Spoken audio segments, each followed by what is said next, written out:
At ano po yung krus na inilagay? Abo. Tama po ba? Ha? Ano ang tawag po doon? Ang tawag daw ay Ash Wednesday. Tama po ba? Ash Wednesday. Ako po ay nag-iisip, sabi ko, bakit ang Ash Wednesday laging Miyerkules? Hindi kaya pwedeng gawing Webes? Ano? Eh pag yung Ash Wednesday laging Webes, ano na ang tawag doon? Ayun, Ash Thursday na. Siyempre, no? Hanggang yan ay Ash Wednesday, hindi maaalis ng Miyerkules. Tama po ba? O ngayon, yun po yung ginawa na yun nung nakaraan ng linggo, kaya siguro sariwang-sariwa pa sa inyo ang aking katanungan. Ikinig po kayo, nung nilagyan po tayo ng krus sa ating noo, no? Ano ang sinabi nung naglagay? Pare o kaya ay lay minister. Ano po ang sinabi nila? Ha? Ano po? Ayun, no? May naririnig ako, no? Yan. Pero meron din ako naririnig na iba din. Parang iba-iba ang sinabi po sa inyo. No? Parang hindi pare-parehas ang sinabi. No? Sa akin, kung ako po ay nilagyan ng abo, ang sinabi sa akin ay, repent and believe in the gospel. Ganon din po ba sa inyo? Ang naririnig ko naman ang sabi ng iba ay, sa alam mo ka nanggaling, sa alam mo ka rin magbabalik.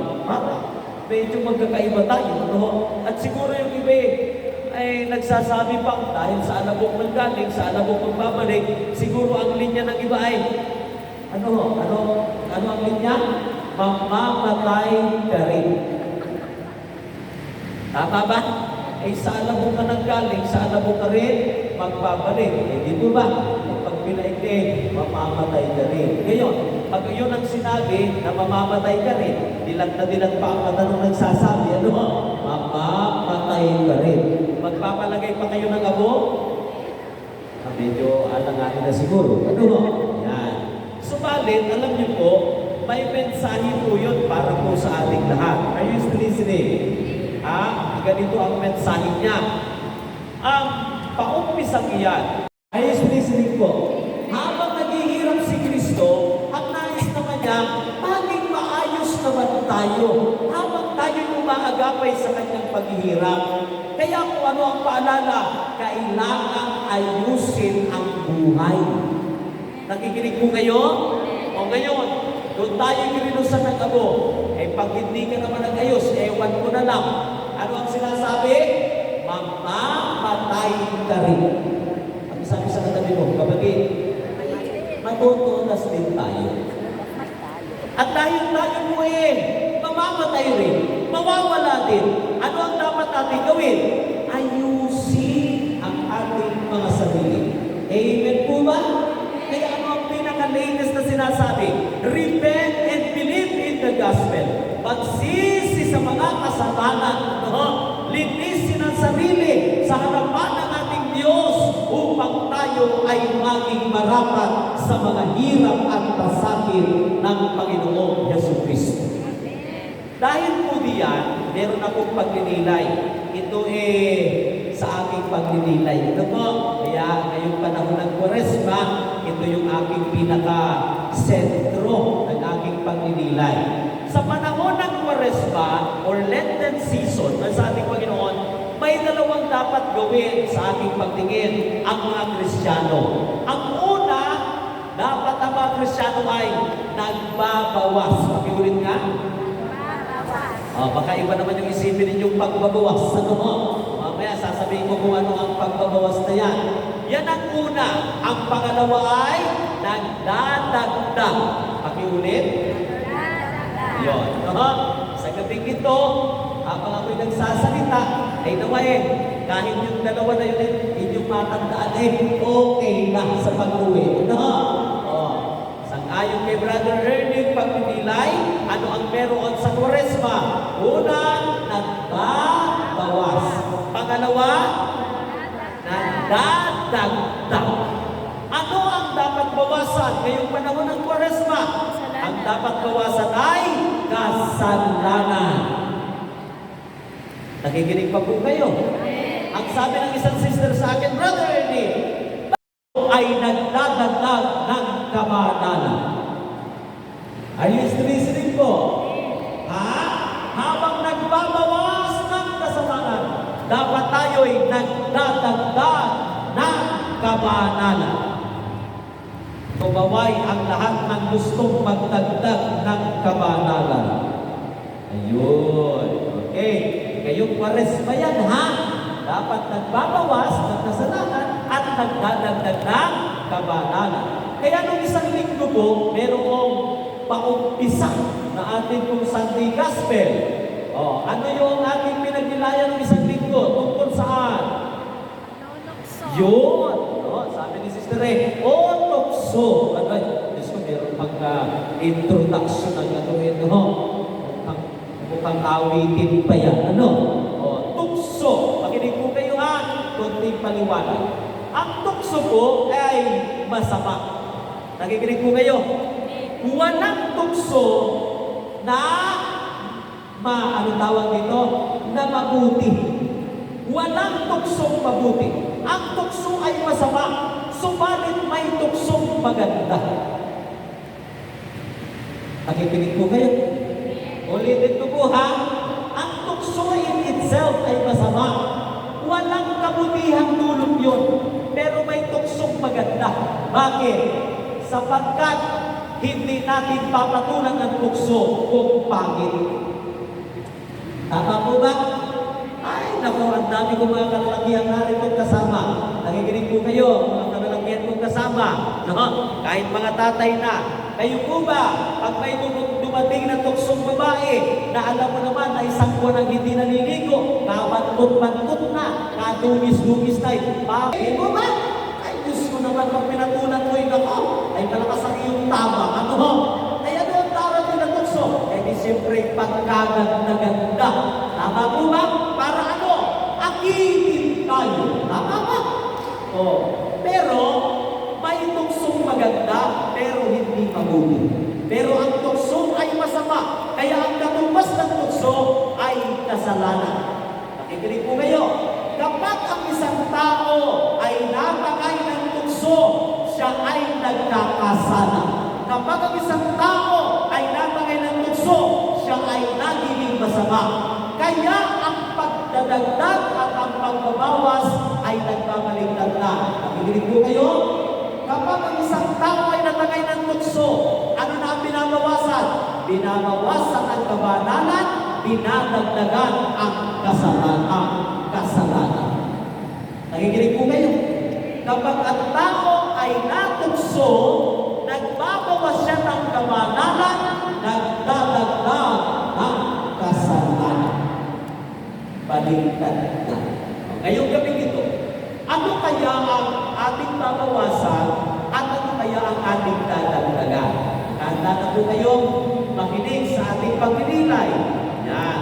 Sa ating pagdilay, sa ating ebanghelyo, ang sabi po sa title ay, Nagbagong Anyo si Jesus. Nakikinig po kayo? Nagbagong anyo. Sa English, ang nakalagay po ay transfiguration. Okay? Ano ang pagbabagong anyo ng Panginoong Yesus? Ganito po ang nangyari. Ang kanyang mukha ay napakasinag. Talaga namang grabe ang tingting ng kanyang mukha. At ang kanyang kasuotan ay busilak sa kabutihan. Nakikinig po kayo? Paano nagbagong anyo si Jesus? Nagliwanag ng gusto ang kanyang mukha. At ang kanyang damit ay naging busilak sa kabutihan. Ano kaya ang meron doon? Baka naman may spotlight, Brother Ernie, na spotlight ka ng mukha ni Kristo. O kaya naman ang damit niya labasatay. Saan pala ba? Para yung ayaw mo sabihin yung sa pamilyo mukhang hindi, ayun, Ariel. Doon sa iba'y champion siguro. Baka naman yung may lababarat. Hindi. Meron pong kahulugan yun. Isa-isahin natin, nakikinig po kayo. Sabihin niyo po ang salita, glory. Yan, glory. At ipaliwanag na gusto, sapagkat ang nakitang tingning at kapusong kamutihan kapangyarihan, busilak sa kapangyarihan, ay nagmumula sa glory ng ating Diyos. Ano kaya ang meron sa glory? Sa glory po, merong original na salita, bigat ka lang talaga. Ha? Nagkakaintindihan mo ba tayo pag sinabing bigatin dito sa ating bansa? Pag sinabing bigatin ka, ang ibig sabihin ay hindi ka ordinary. There is something na meron na nawala sa iba. Ano yun? Maaaring ikaw ay mayaman. Maaaring ikaw ay may posisyon. Tama po ba? Maaaring ikaw ay sikat. Maaaring ikaw ay tinuturing ng pinakamaganda at pinakagwapo. Di po ba? Bigatin ka. Are you listening po? Nung makita ang kaliglingan kay Kristo, ang sobrang tingting na kanyang tinataglay, nagulat ang mga alagad, sila ay humaga sa nakita nilang pagbabago sa Panginoong Yesus sapagkat siya ay nagbagong anyo. Hindi yun yung dati niya na sa ating Panginoon, may nagbago sa kanya. Kaya yung oras na yun, si Kristo ay bigatin. Kumaway ang lahat ng naniniwala sa bigat ni Kristo. Nawa makita ng Panginoon. Kami rin po, Panginoon Jesus, ay kinikilala ang iyong pagiging bigatin. Ngayon, meron pa po pangalawang salita. Ang pangalawa ay doxa. D-O-X-A. Ano po ang ibig sabihin yan? Napakalinaw. Pag sinabing doxa na glory, ang ibig sabihin una ay brightness. Pakiulit nga? Brightness. And that brightness, ang sabi ko na that is supernatural, emanating from God. Nakikinig pa po kayo? Ang liwanag na meron sa glory ng ating Diyos ay supernatural na sa Diyos lamang nanggagaling. Ang liwanag ng glory na nakita sa Panginoong Yesus ay sa Diyos lamang nagmumula. Kaya napansin po ninyo, habang sinasabi ni San Pedro, sabi niya, dumito na po tayo, gagawa ko ng bumol. Biglang may nagliwanag ng sobra at may nagsalita. Ano sabi mo nagsalita? Ito ang pinapahal kong anak. Lubos na lubos kong pinalulundan. Pakinggan niyo siya. Anong ibig sabihin? Nung magliwanag ang mukha ni Kristo at ang kanyang kasuotan, ang katunayan nun, naroon ang presensya ng kanyang Ama. Naroon ang presensya ng ating Diyos. Ngayon, sa Old Testament po, meron ding liwanag sa panahon ni Moses. Okay? Habang naglalakbay sila from Egypt, meron pong laging liwanag, haliging apoy na umaagapay sa kanila. Ano ang tawag sa liwanag na yon? Ang tawag po ay Shekinah or Shekinah glory. Pag sinabing Shekinah or Shekinah glory, ang ibig sabihin po yan ay the very presence of God. Pakiulit nga, the very presence of God. That is Shekinah or Shekinah glory. Noong si Kristo'y makaranas ng sobrang liwanag, ano ang ibig sabihin? Ang presensya ng Diyos ay sumasa Kanya. Ang presensya ng Diyos ay present sa lugar na kanilang kinalalayan. Ang hina naman po ng amen niyo. Kayo po ba'y naniniwala? Available pa rin ang presence ng Panginoon. Kumaway ng malakas ang lahat ng naniniwalang available pa rin ang presensya ng Diyos. Okay? Yan ano. Ngayon, yan po ang glory. Ang pangalawa po man sa ating Panginoon, sila po ay nasa bundok. Pero sa binasa natin, wala po nakalagay na bundok kung anong pangalan. Pero, noong 2022, ako po ay na-assign sa bansa kong Israel. Salamat sa Panginoon at nakapag-ikot-ikot po ako sa lugar na yun. Sa Israel po may marami po mga matataas sa mundo.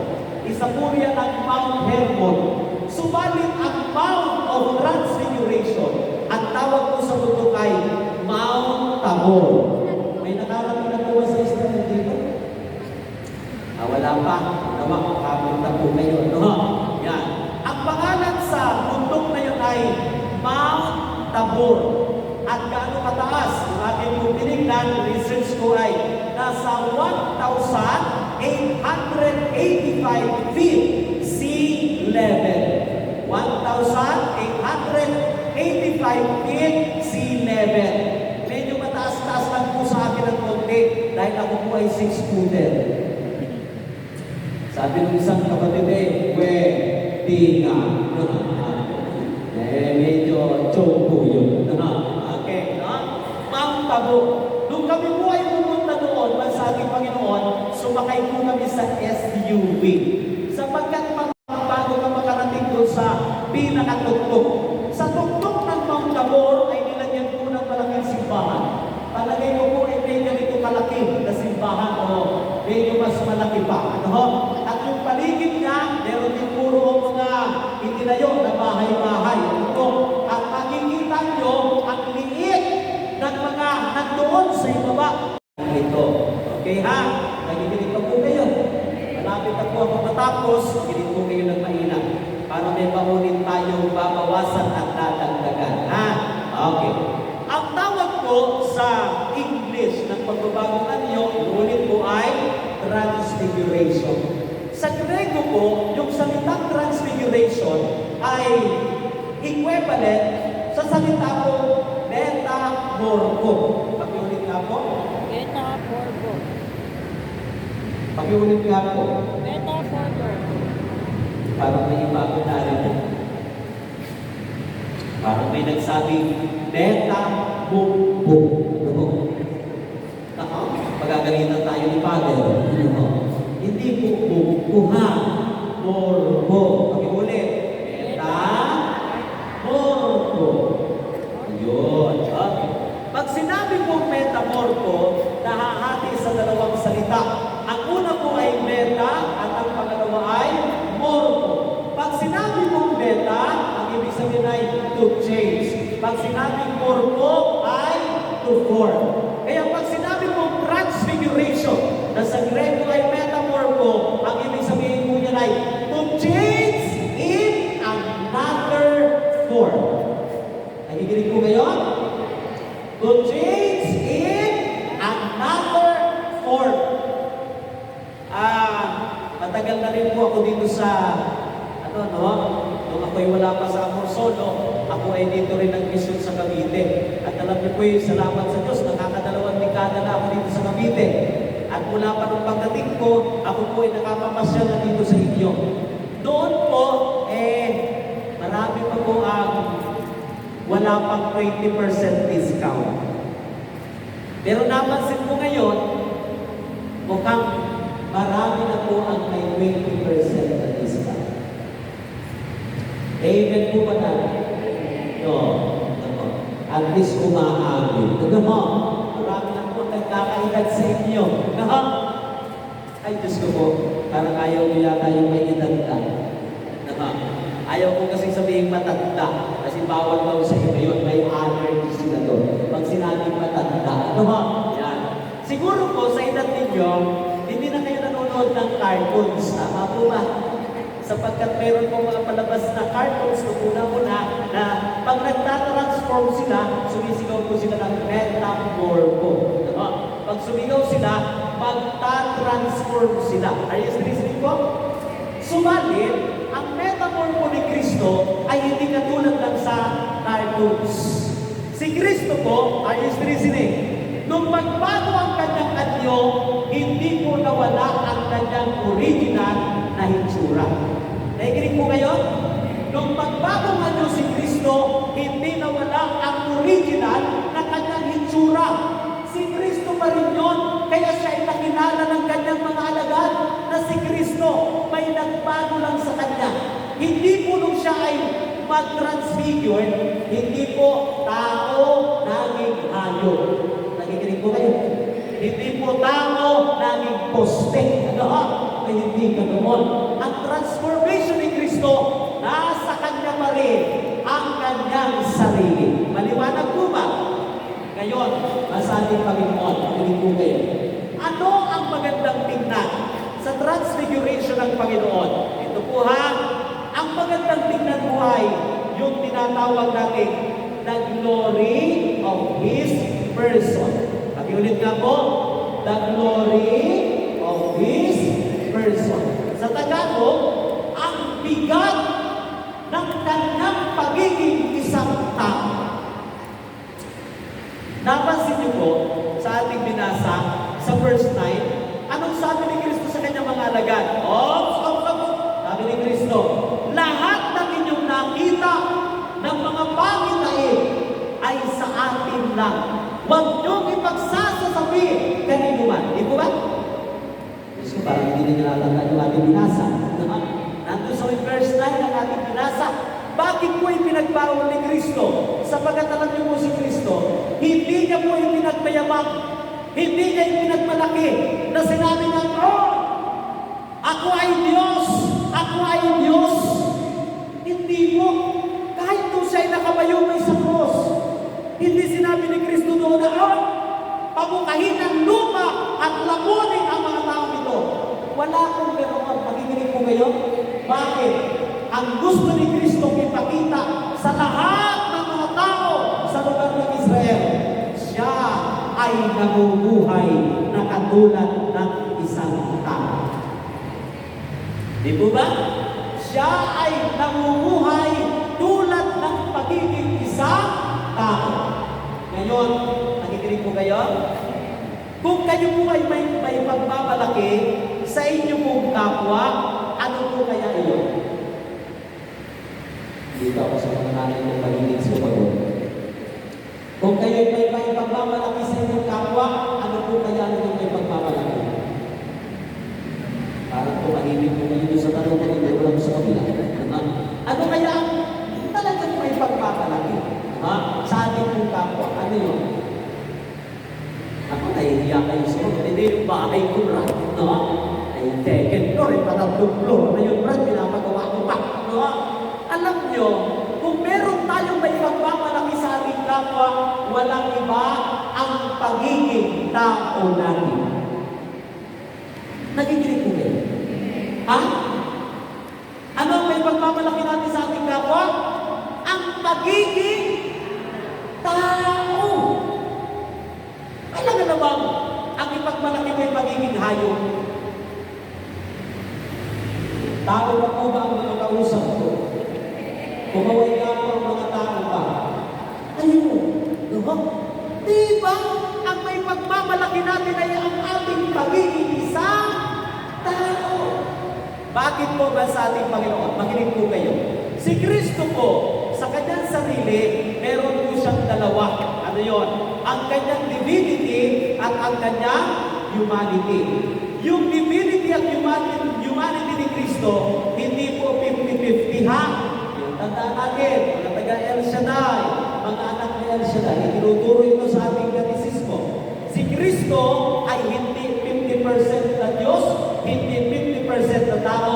Sapagkat ang katangian ng ni Kristo ay perfecto. Kaya ang kanyang pagka-Diyos ay 100%, ang kanyang pagkatao ay 100%. Maliwanag po ba? Natagilig po kayo? Kasi merong minsan na ang pagtingin ay 50-50, 50 na Diyos, 50 na tao. Hindi po, 100 po yan, 100 na Diyos, 100% na tao. Ngayon, nung si Kristo ay magbanong ng Diyos, nakikinig po kayo, siya ay 100% na tao. Are you listening po? Yeah. Dahil siya 100% na tao, wala siyang pagkakaiba sa atin. Ngayon, dito po tayo pupunta.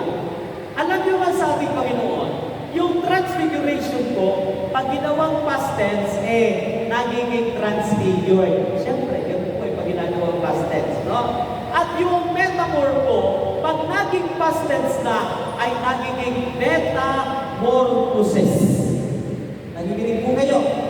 Mag-transfigured at naging metamorphosis, mas lumilinaw ang kahulugan na may application. Ano na ang ibig sabihin niya? Pag sinabing metamorphosis, ang ibig sabihin na po ay change on the outside. Nakikinig po kayo? Change on the outside that comes from the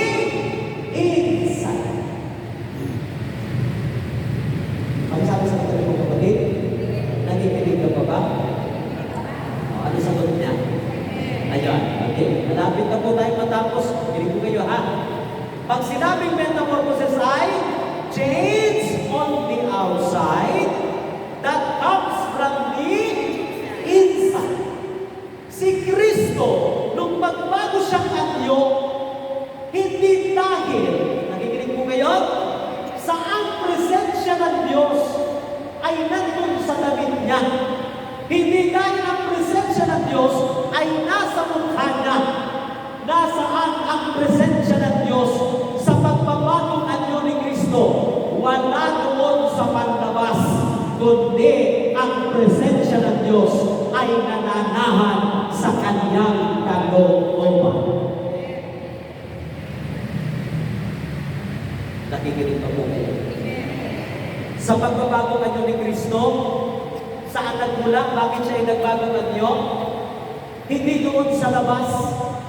Kaya nagbago yung kanyang paglabas sapagkat nananahan sa kanyang kalooban ang presensya ng kanyang Ama. Ang dahil naroon ang presensya ng Ama, nakikita ito sa panlabas. Sumisigaw sa labas. Titigan mo nga ang katabi mo kung may kaputian ka pang nakikita sa kanya. May dingding pa ba na nakikita ka sa iyong katabi? Salamat naman sa Diyos. May umiinit kahit pa makalulunod. Ano po ang nakikita ninyo? Pag walang liwanag yan, dilim yun. Nakikinig mo kayo? Pag hindi present ang liwanag, present ang dilim. Nakikinig po kayo? Ang talaga ba sa ating Panginoon? Pag ang presensya ng Diyos, the very presence of God, ay naninirahan sa atin, hindi pwedeng hindi lumabas ang liwanag. Hindi pwedeng hindi lumabas ang kabutihan. Hindi pwedeng hindi lumabas ang totoong ganda natin. Pag-ibigyan niya talaga, kumaway ka sa akin kung may nakikita ka pang ganda sa iyong katabi. Kung may hindi kumakawa babaan gamay. Ano pang ibig sabihin natin na sa ating Panginoon? Alam niyo po, napakahalaga yan. Ngayong panahon ng Kwaresma, ano ang ating babawasan? Ano ang ating dadagdagan? Sabihin ko na agad ha, nakikinig po kayo? Kailangan bawasan natin ang kasamaan na meron tayo sa ating kalooban. Nakikinig po. Sabihin mo sa katabi mo, sister, magbawas-bawas ng sama ng loob. Sige. Ano ang dadagdagan? Kabutihan. Sapagkat ang mabuti ay may kabanalan. Tama ko ba? Subalit ang masama ay may kasalanan. Alam mo nga sa ating Panginoon, kung nasa sa atin ang presensya ng Diyos, hindi mo madadala ang pagiging mabuti sa pamamagitan ng paglalagay ng dekorasyon sa mukha. Nakikinig ko kayo? Alam niyo ba yung mga dekorasyon sa mukha na nilalagay?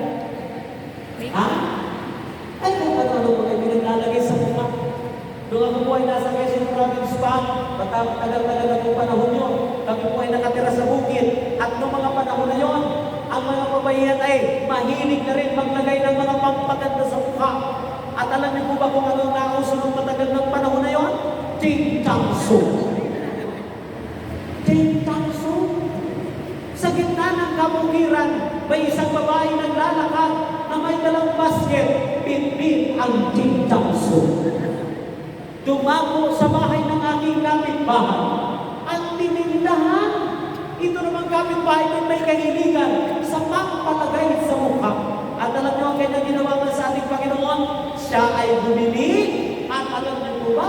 Binigyan siya ng instruction na napakalinaw. Anong sabi nung nagtitinda ng tingsansong?